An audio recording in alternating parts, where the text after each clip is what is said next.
بسم اللہ الرحمن الرحیم۔ السلام علیکم دوستو، پورے پاکستان میں وفاق المدارس العربیہ کی جانب سے اجلاس ہو رہے ہیں، اور یہ اجلاس اس وجہ سے ہو رہے ہیں جس طرح بلوچستان میں ہوا، اسلام آباد میں اجلاس ہوا۔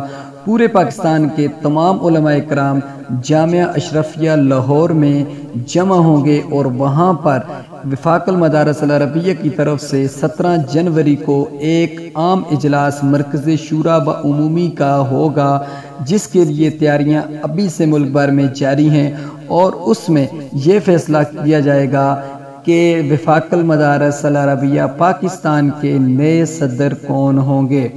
اور ممکن ہے کہ دوستو مولانا عبدالرزاق اسکندر صاحب ہی دوبارہ صدر منتخب ہو جائیں، اور اس سے پہلے بھی سوشل میڈیا پر کچھ خبریں گردش کر رہی تھیں کہ مولانا عبدالرزاق اسکندر صاحب نے اپنے خط کے ذریعے وفاق المدارس کو یہ آگاہ کیا تھا کہ میں اس عہدے کو چھوڑ رہا ہوں، میں بیمار ہوں، میں صحیح طرح یہ کام احسن طریقے سے نہیں نبھا سکتا۔ تو اس وقت بھی سوشل میڈیا پر کچھ خبریں گردش کر رہی تھیں۔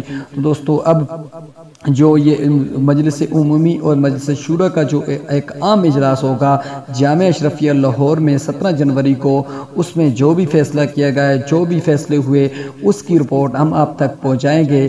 اگر آپ ہمارے چینل پہ نئے ہیں تو چینل کو سبسکرائب کر دیں اور بیل آئیکن کو پریس کر دیں، تاکہ وفاق المدارس سے جو بھی نئی خبر، نئی اپڈیٹ آئے، وہ آپ تک اسی وقت پہنچ سکے۔